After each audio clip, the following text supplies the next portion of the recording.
You will hear a woman phoning the local council about an abandoned vehicle. First, you have some time to look at questions 1 to 6.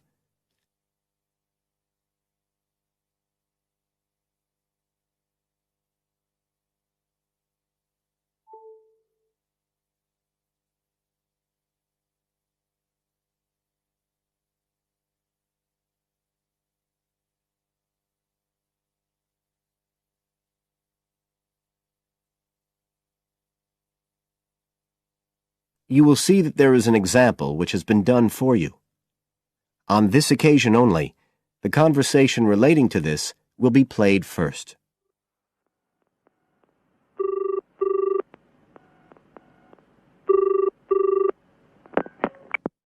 Environmental Health Department, Paul speaking.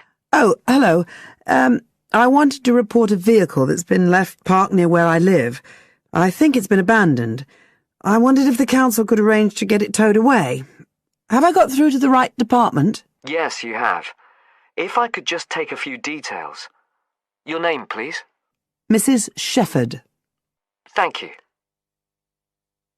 The caller's name is Mrs. Shepherd, so Mrs. Shepherd has been written in the space. Now we shall begin. You should answer the questions as you listen, because you will not hear the recording a second time. Listen carefully and answer questions 1 to 6.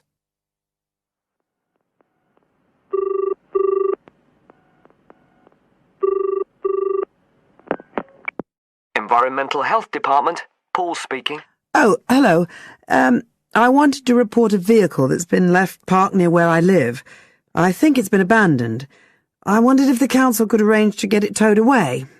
Have I got through to the right department? Yes, you have. If I could just take a few details. Your name, please? Mrs. Shepherd. Thank you. It's not my vehicle, though. I just thought someone ought to report it. No, that's fine. What I need to do is take some details first, then we can decide what to do about the problem. Oh, I see. So the next thing I need to know is your address. Right, it's 41 Lower Green Street. Yes? Barrowdale. And the postcode's WH4 5JP. Fine. And if I could just ask for a telephone number? It's 01778 552387. I'm out quite a lot, but you can just leave a message on the answer phone if you need to. Or I could give you my mobile number. That's all right, don't worry. Now, could you tell me a little more about this vehicle? You say it's been abandoned. Well, it certainly looks like it. Can you give me an idea of where it is? Yes, it's near the main road that goes through Barrowdale. Is that the A69? Yes, that's right. Now, there's the primary school just towards the end of the village, and then next to that, next to the children's playground, there's a field, and it's in there. Oh. I wonder how it got in there. Well, there's a gate to allow farm machinery in and out. I thought something ought to be done about it. The children from the school might start playing in the vehicle and lock themselves in or something. Yes, you are quite right to report it. And what type of vehicle are we talking about here? It's a van, actually. You know, the sort with just a couple of little windows at the back. Right. You don't happen to know the make and model, do you? Oh, yes. I went and had a look and got all the details. I thought you might need them. I'm surprised the school hasn't contacted you about it. Anyway, I wrote the details down. Right. It's a Catala, and the model's a Flyer 2000. Is that Flyer? That's right. Very good. And the colour? Well, it's not all that easy to see because it's absolutely filthy. And actually, it looks as if it's had a paint job at some stage. It's blue, but you can just see white underneath where it's been scratched. Right. Well, I'll just make a note of the present colour, and if you could just tell me the vehicle number. Did you make a note of that? Oh, yes. It's S322GEC. Okay. Before you hear the rest of the conversation, you have some time to look at questions 7 to 10.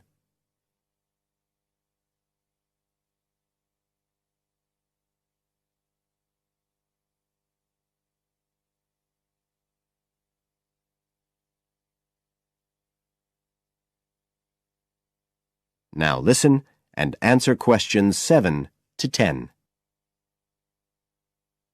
And it sounds as if the general condition of the vehicle isn't too good, from what you say. No, it's pretty poor. It wouldn't be drivable. It's got a flat tire and there's a crack in the windscreen. I reckon someone just wanted to get rid of it. That's usually the way. It's been there for nearly a week. No, it must be 8 days. I remember it was a Sunday morning when I noticed it. It wasn't there the day before. I walk past it most days on the way to the shops. I'd have thought the school would have reported it. Does the field actually belong to the school? No, it's part of Hill Farm Estate. Right. I'll just make a note of that. And I don't suppose you have any information about who might own the vehicle? No, I've no idea. So what will you do now? Well, we'll come and have a look and see if we can trace the owner. And if we can't, the vehicle will be removed as rapidly as the law permits. It could be anything up to 20 days. One thing I should say, I'm quite sure this doesn't belong to anyone round here. I'd definitely recognize it if it was from someone who lived here. So you don't think it was anyone local? Right. I'd say at a guess we're looking at a stolen vehicle here. I did wonder if it might have been. You hear such a lot about car thieves nowadays. Well, we certainly will be looking into that possibility. Anyway, thank you for contacting us, Mrs. Shefford, and we'll keep you informed of what happens. Right. Thank you very much. Goodbye. Goodbye. That is the end of Section 1. You now have half a minute to check your answers.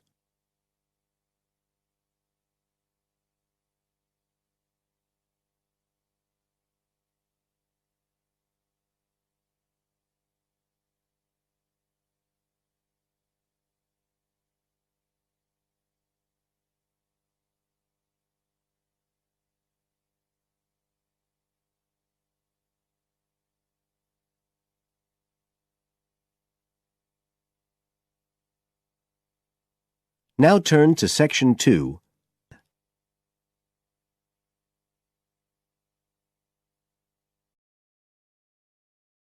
Section 2. You will hear a tour guide talking to a group of tourists who are visiting a historic town on the east coast of the USA. First, you have some time to look at questions 11 to 17.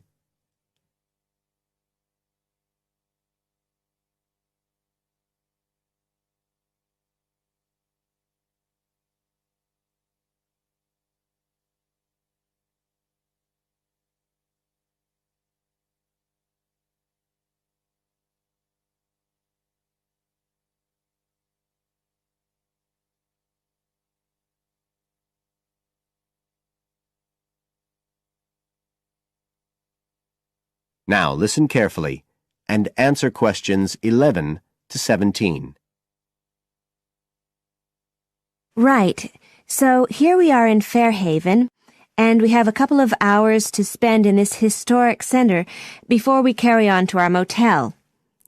And as you'll know from the itinerary of our trip, we're visiting Fairhaven because of its historical links with a man called Manjiro Nakahama. So I'll begin by giving you a brief overview of his life, and then you can explore the town at your leisure. Well, Manjiro Nakahama, as he was then known, was born in 1827 in a village by the sea in what is now Toshishimazu in Japan. And like many people in that town, he became a fisherman when he was just a youngster. One day in 1841, when he was just 14 years old, he and some others were fishing far off the coast of Japan when they were caught in a storm and shipwrecked on a small deserted island. They had to wait for 6 months before they were rescued by an American whale ship that had stopped at the island by chance. 4 of the 5 Japanese were put ashore in Hawaii, but Manjiro had become friends with the captain, William Whitfield, who came from the town of Fairhaven, where we are now, and he chose to remain aboard and to return with the boat to the USA. So Manjiro unwittingly became the first Japanese ever to set foot on American soil. He came back right here to Fairhaven with Whitfield and stayed with the Whitfield family, who paid for his education here in the town. He studied mathematics and geography, as well as shipbuilding and navigation. But he missed his mother and his own country, and eventually he went back to Japan, where he had a responsible position as a university teacher and also served an invaluable role as interpreter during the initiation of relations between Japan and the United States in the middle of the 19th century. But the most interesting thing is that the links between Toshishimizu and Fairhaven have remained and grown stronger over the years, in spite of the distance between them. And in fact, the two places now have the official status of sister cities. Both places are ports, so in fact the inhabitants have a lot in common. There have been a number of visits by the inhabitants of Toshishimizu, in particular at the time of the festival, which is held every 2 years here in Fairhaven to celebrate the life and achievements of John Manjiro. It takes place in the fall, and there's an ever-growing program including drumming, singing, martial arts, and stalls selling Japanese and American food. So if you're going to be in the region around then, it's really worth a visit. Before you hear the rest of the talk, you have some time to look at questions 18 to 20.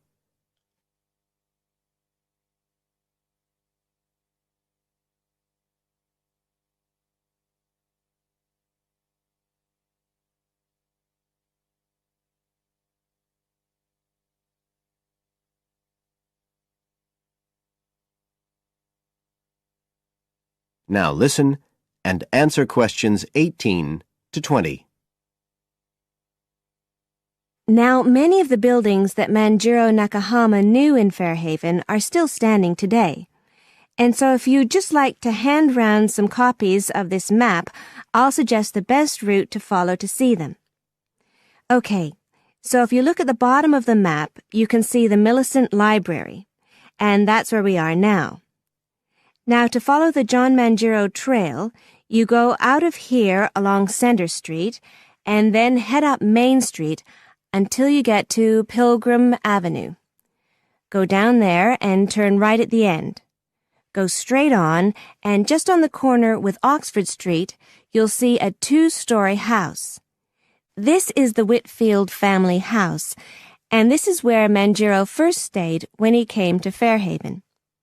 It's still a private residence, so please respect the owner's privacy.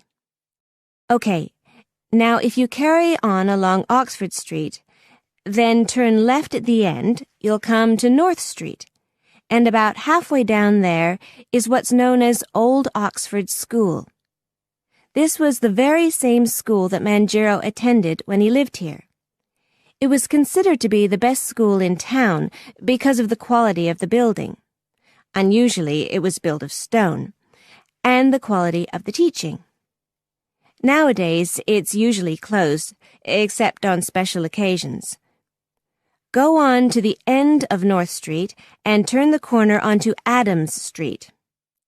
If you follow the road down back towards the library, you go round a couple of sharp bends, and on the second of these, you can see the School of Navigation, which Manjiro also attended. And if you follow the road on, you'll soon find yourself back here at the library. And I'd suggest you spend some time looking round that too, if you have any time left. Right. Now, does anyone have any questions? That is the end of Section 2. You now have half a minute to check your answers.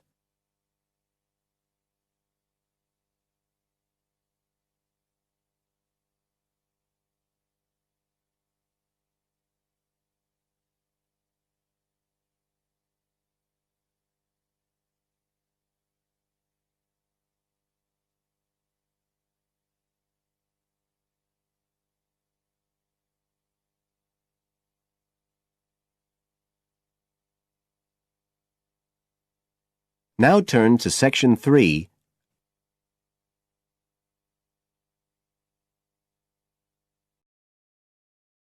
Section 3. You will hear part of an interview between Dr. Hilsden, a member of staff on a fashion design course, and a student, Julia, who is applying to do the course. First, you have some time to look at questions 21 to 23.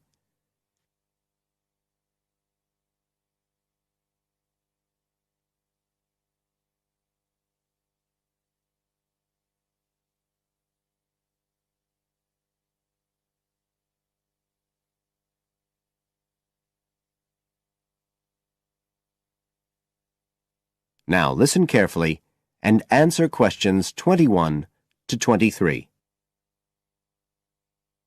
Right, Julia. So, from your CV and portfolio, and what you've already told me, you seem to be very much the sort of person we're looking for on the postgraduate course. So tell me, you finished your fashion design course in London 4 years ago. Did you think of carrying straight on and doing a higher degree at the time? Yes, but there were financial pressures. So I ended up working in the retail industry, as you can see from my CV. And actually, it was a very useful experience. In what way? Well, I was lucky to get the job with Fashion Now. They're a big store. And one of my priorities was to get as much experience as possible in different areas. So that was good because I had the chance to work in lots of different departments. And having direct contact with the customers meant I was able to see how they reacted to innovation, to new fashion ideas. Because with Fashion Now, a designer might show something in New York or Milan, and there'll be something similar in the shop within weeks. So that was probably the most useful thing for me. Right. And so what's made you decide to do a postgraduate course now? Well, while I enjoyed working at Fashion Now, and I learned a lot there, I felt, the way forward would have been to develop my managerial skills, rather than my skills in fashion design, and I'm not sure that's what I want to do. Yes. When I was doing my degree in London, I'd been interested in women's wear, but I know that there's been a lot of work done in areas like new fabric construction. And though I'm not intending to go too deeply into the technology, I'd be very interested in looking at how new fabrics could be used in children's wear. So I'd like the chance to pursue that line. Yes, good. And are you at all concerned about what it's going to be like coming back into an academic context after being away from it for several years? No, I'm looking forward to it. But I'm basically more interested in the application than the theory. Or at least that's what I've found so far, and I'm hoping the course will give me the contacts and skills I need eventually to set up my own enterprise. I'm particularly interested by the overseas links that the department has. Yes, many of our students look overseas or to international companies for sponsorship of their projects. You now have some time to look at questions 24 to 30.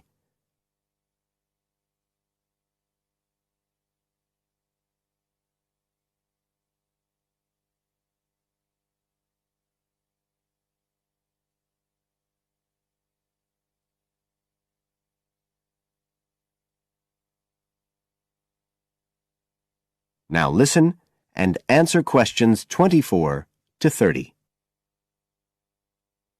And the facilities here look excellent. I just went to look at the library. It's really impressive. There's so much room compared with the one at my old university. Yes, most students find it's a good place to study.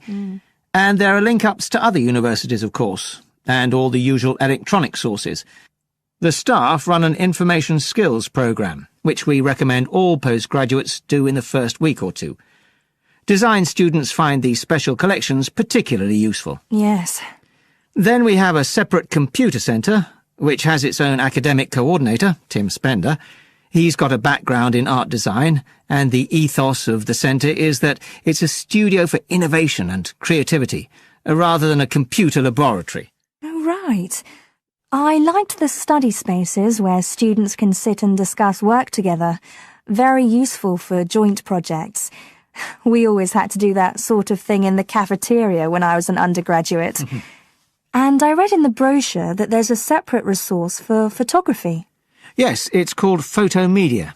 It's not just for photography, but things like digital imaging and new media. It's a resource for all our students, not just fashion design. And we encourage students to work there, producing work that crosses disciplinary boundaries. It's well used. In fact, it's doubled in size since it was set up 3 years ago. And we also have an offshoot from that, which is called time-based media. This is for students who want to develop their ideas in the area of the moving image or sound. That's in a new building that was specially built for it just last year. But there are plans to expand it, as the present facilities are overstretched already. Right. Now, is there anything you'd like to ask about the course itself? I know it's a combination of taught modules and a specialist project, but how does assessment fit in? Well, as you'd expect on a course of this nature, it's an ongoing process. The degree course has 4 stages, and there are what we call progress reviews at the end of each of the first 3. Then the final assessment is based on your project. You have to produce a report, which is a critical reflection on your work. And is there some sort of fashion show? There's an exhibition. The projects aren't all focused on clothes as such. Some are more experimental, so that seems more appropriate. We ask representatives of fashion companies along, and it's usually well attended. Right. And another thing I wanted to ask. That is the end of section 3. You now have half a minute to check your answers.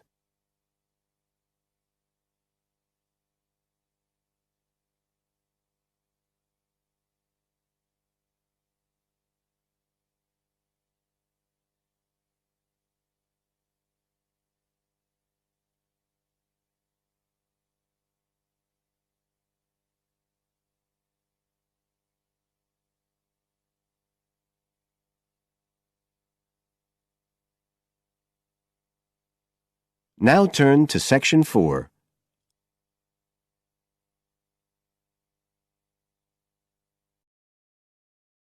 Section 4. You will hear a lecturer talking about the importance of laughter. First, you have some time to look at questions 31 to 40.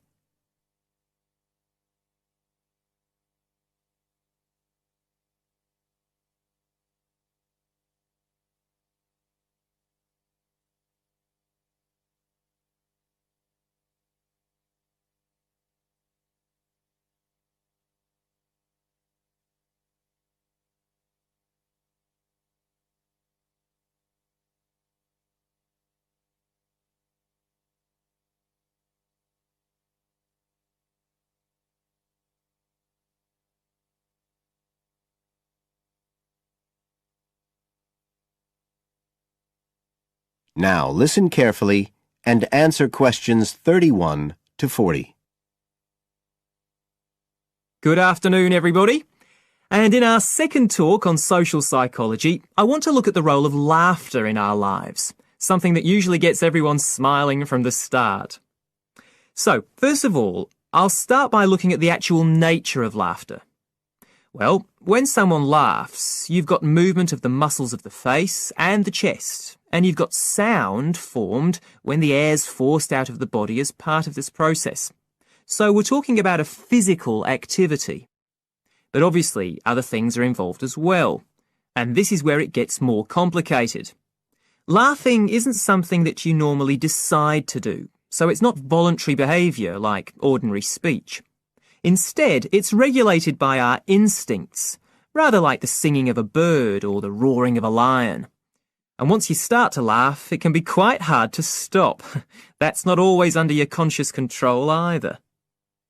But why do we laugh? Because we find something funny, most of us would say. But in fact, it appears that laughter has little to do with jokes or funny stories. Only about 10% of laughter is caused by things like that. One suggestion is that human laughter may have originally started out as a shared response to signal relief at the passing of danger. And it's true that even these days, laughter's rarely an activity carried out by an individual on his or her own. In fact, people are 30 times more likely to laugh when they're with other people than when they're completely alone. Laughter still seems to be a kind of social signal. It occurs when people are in a group and they're comfortable with one another. And it seems likely that laughter can result in the creation of bonds between the people in the group. And it's precisely because of this social aspect of laughter that people like public speakers and politicians often try to get their audience to laugh. It encourages their listeners to trust them and to connect with them. But this kind of thing, controlling the laughter of a group that is, indicates that there's a link between laughter and power. And this is supported by several studies that indicate that bosses use humour more than their employees.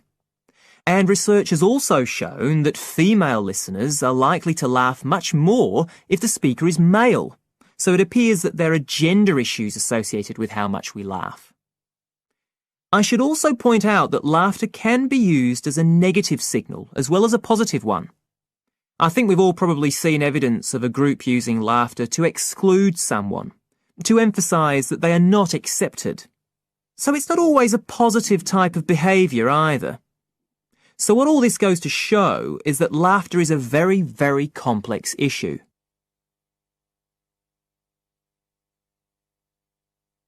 It does appear, however, that laughter has definite benefits. If we look first at the psychological aspects, we know that people often tend to store negative emotions such as anger, sadness and fear, rather than expressing them. And it seems that laughter provides a harmless way for the release of these emotions. But there are also clear physical effects that have been monitored too. For example, laughter is good aerobic exercise. It speeds up heart rate and respiration and raises blood pressure. One researcher suggests that 100 laughs a day is the equivalent of 10 minutes jogging. Laughter also helps prevent the stress that so many people suffer from today, which results from the faster pace of life and all that goes with it. It does this by reducing the levels of hormones in the blood which are caused by stress. And in addition, it is known to increase the levels of chemicals that protect the body from infection or pain, and so it helps to boost the immune system. One interesting study showed that people who had had surgical operations asked for fewer painkillers if they'd been viewing comic films. In fact, research has even shown that the quality of dreams can be positively affected by laughter. A good laugh 10 minutes before going to sleep can prevent you from having bad dreams and give a much more pleasant and restorative night's sleep. So there's now little argument that finding things funny and enjoying a good laugh is extremely beneficial to us all. What we need to consider now are the ways in which laughter can be used as a treatment for people who... That is the end of Section 4. You now have half a minute to check your answers.